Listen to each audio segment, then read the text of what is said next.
Hello, friends. Welcome to Storycraft. On this channel, you will enjoy world-top stories. Let's view the video. The town that vanished overnight. Whispers in the wind. A lonely road. A forgotten sign. The sun dipped low over the countryside as Sarah's car cruised down the winding road. A rusted, weather-worn sign flashed past. Welcome to Elderglen. Population 1,237. But something felt off. There were no houses, no people, just trees swallowing the road ahead. She slowed down, heart pounding, and glanced at her phone. No signal. Just static on the radio. Then she noticed it. The road markings ended, as if no one had driven here in years. A crumpled map and a stranger's warning back at the diner off Route 19. The old man with the cloudy eyes had told her not to go. They don't like visitors, he'd rasped, sliding a coffee cup toward her. Who? She had asked. He didn't answer. Only tapped an X on her map, right where Elderglen should be. Some towns disappear for a reason, he muttered. Let 'em stay gone. Sarah thought he was just another local with too many stories and too much time. But now, staring into the forest where the road used to be, she wasn't so sure. A town on no map.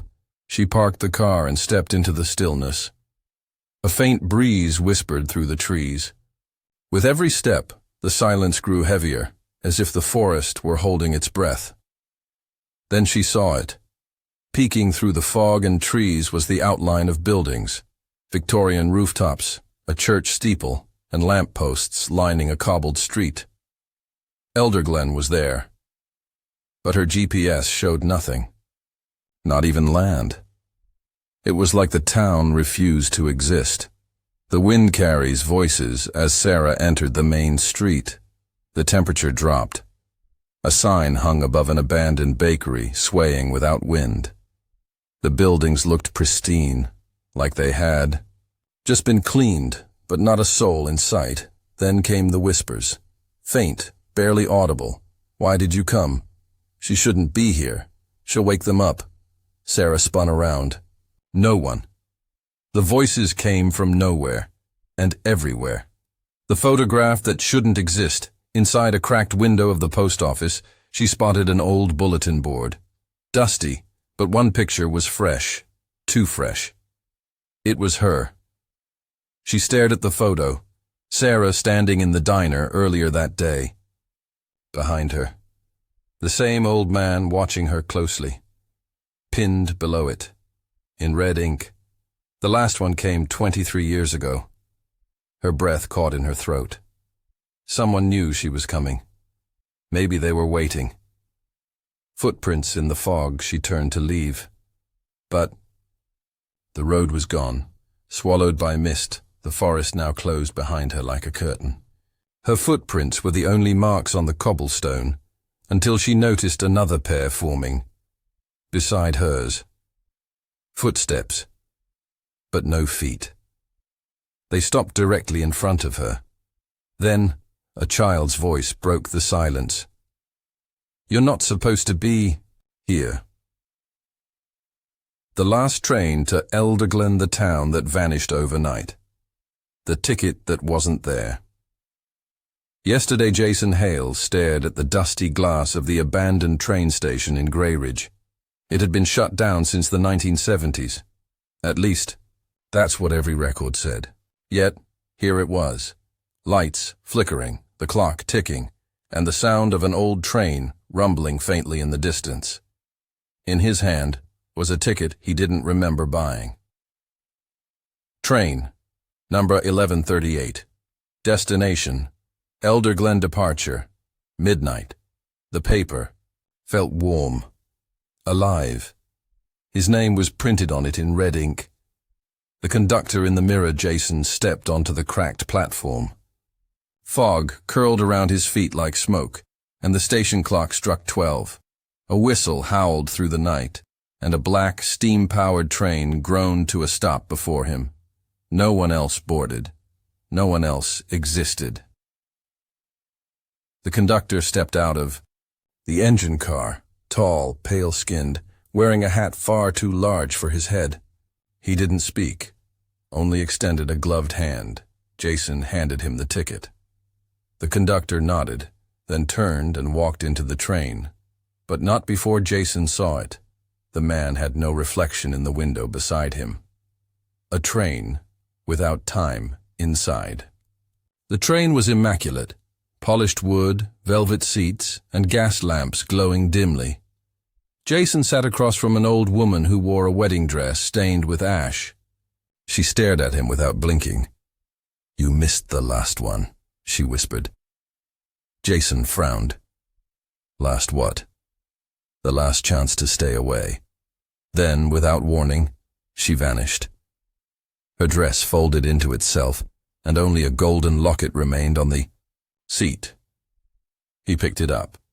Inside was a photo of the woman, standing beside a sign, "Welcome to Elderglen, 1945. Behind her, a crowd gathered. None of them had faces. Midnight stops and memory gaps. The train passed through tunnels with no end, forests with twisted trees, and landscapes Jason couldn't describe. Every time he blinked, the scene changed. At one stop, a child with hollow eyes got on and sat 3 rows back. At the next, a man in chains stared out the window, humming an old funeral march. None of them spoke again. Jason's watch stopped ticking. His phone turned black. He couldn't remember what day it was anymore. The town appears. Suddenly the train jerked to a halt.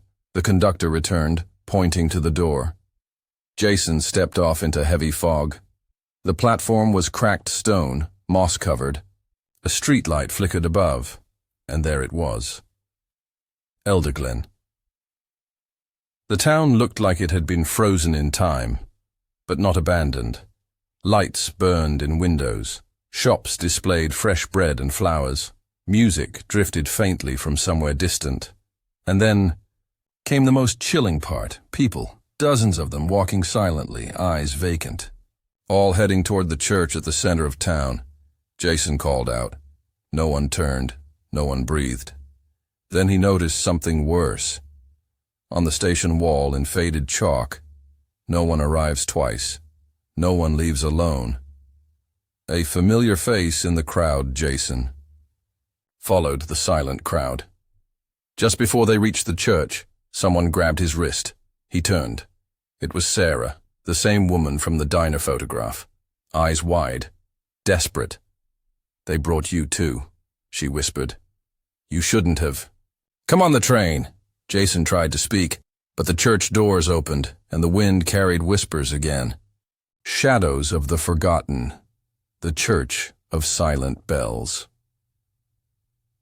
The doors creaked open, revealing the town's old cathedral, towering and untouched by time. Candlelight flickered along the walls.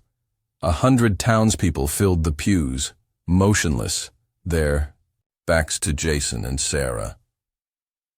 At the altar stood a priest in black robes, face veiled. He raised his arms. The townspeople stood and began to hum. A low, eerie chant filled the cathedral, vibrating the air. Words in no language Jason could understand. He whispered, "What is this?" Sarah's grip tightened. They're remembering. The memory room beneath. She pulled him through a side door into a hallway that spiraled downward beneath the church. "We don't have much time," she said. "They forget every day. But some of us, we remember pieces." Torches lit as they passed. Walls were carved with names, thousands of them, some scratched out, others glowing faintly. Sarah pointed. "Everyone who's entered Elderglen, every outsider who never left." Jason found his name already etched into the stone, fresh and shimmering. Beneath it, in a second line, claimed, pending. A town trapped in yesterday. In a chamber below, they found shelves stacked with journals, maps, and drawings. Faces, sketched over and over. Jason flipped open a leather-bound book. The same entry repeated. Woke up again. Don't remember why I'm here. The train keeps bringing more, but no one leaves. Something beneath the town watches us. Sarah opened another. Some say the town made a deal long ago to escape time, to escape death. Jason turned to her. And the price? She looked away. Us. The shadow that watches. Suddenly, a gust of icy wind howled through the chamber. The torches flickered, then extinguished. A dark presence filled the air, heavy, ancient. The far wall began to bleed shadow, slowly shifting into the shape of a tall, faceless figure.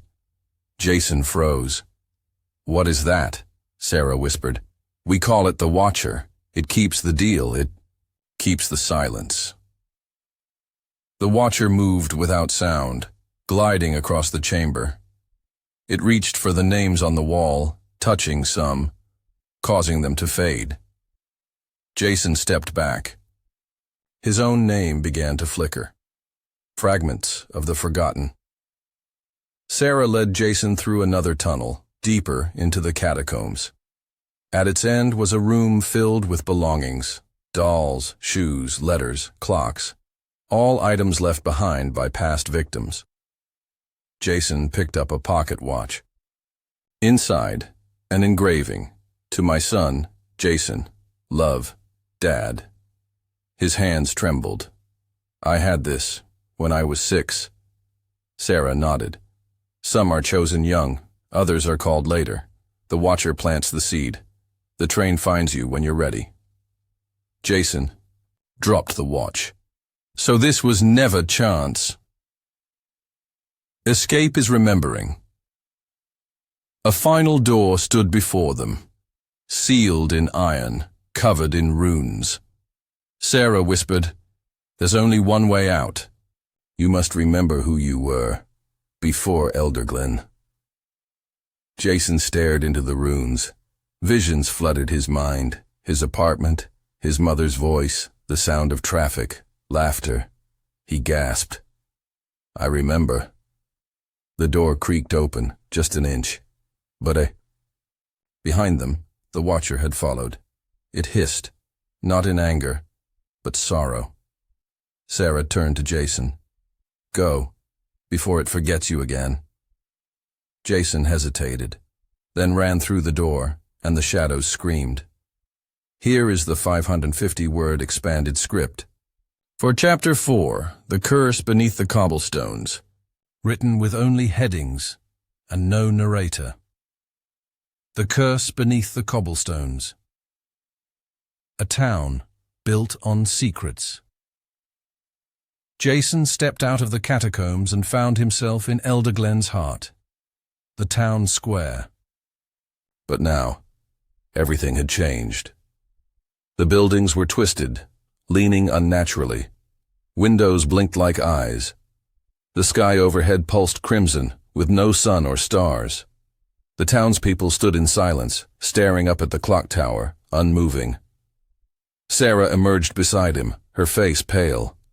We've crossed the veil. This is Elderglen's true face. Jason turned. What is this place, really? She answered, a cage, built over something far worse. The stone that was never meant to be moved. They made their way to the old fountain in the center of the square. Its water now ran black.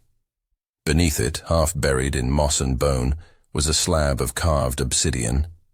Symbols glowed faintly across its surface. Jason stepped closer. What's under it? Sarah hesitated. The curse. She placed her hand on the stone. It pulsed, alive. This is where they bound it. Jason looked confused. Bound what? She whispered. The first soul the town ever consumed. The Pact of the Elders. As Jason touched the stone, visions surged into his mind. Centuries ago, Elderglen was a dying village, Crops failed, plague spread, desperation filled every home. Then a stranger arrived, a cloaked man offering salvation. In exchange, he asked for one thing, a home where no soul ever left. The elders agreed.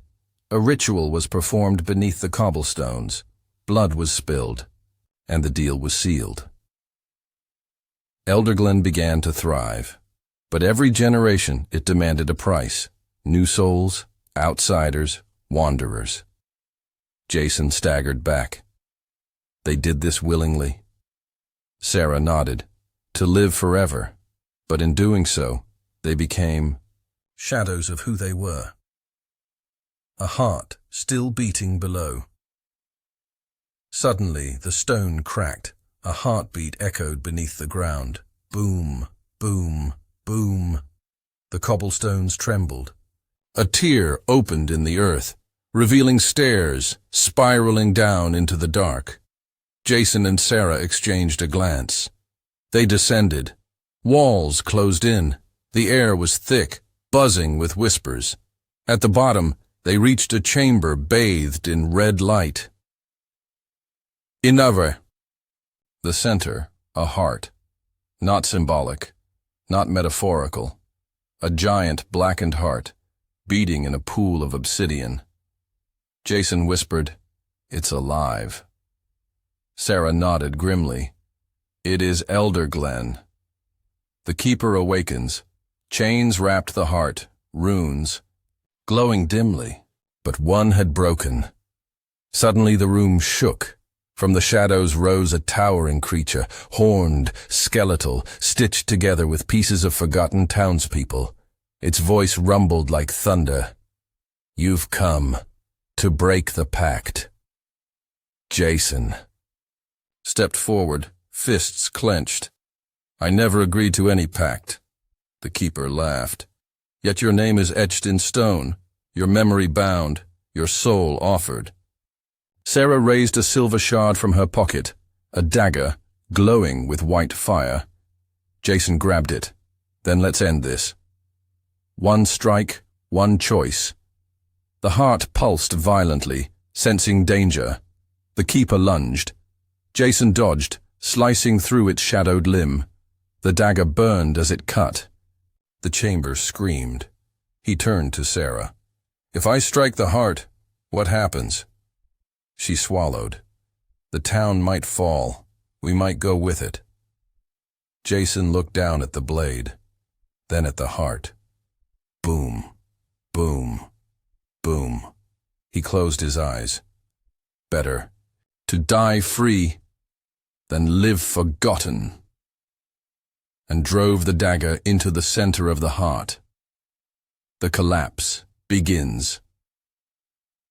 A blinding light erupted. The chamber quaked. Screams echoed from above. The chains snapped. The earth split. Elderglen began to crumble, but Jason didn't run. Not yet. Not until he knew if memory would return. Whispers that still linger. Ashes where a town once stood. Jason opened his eyes to a sky of pale gold. He stood alone in a field. No cobblestones, no shadows, no Elderglen, only the scent of smoke and soil. The town was gone, erased, as if it had never been. Memories like shattered glass. Flashes danced in Jason's mind, Sarah's face, the watcher, the chanting, the dagger, fragments, incomplete, but real. He reached into his pocket. The silver dagger was gone. In its place, a tiny black stone pulsing faintly. A familiar stranger. A voice behind him. "You remember, don't you?" Jason turned. An old man stood there, eyes clouded, holding a leather-bound journal. The same journal Jason had once opened in the catacombs. The old man whispered, "It never truly leaves you." And the town beneath time. Jason walked away from the field, but behind him, the wind shifted.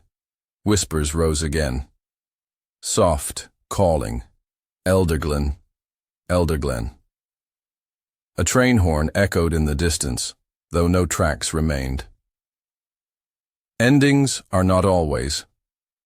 The end. Jason stopped at the edge of a forest. In the dirt before him, a signpost buried halfway in the earth.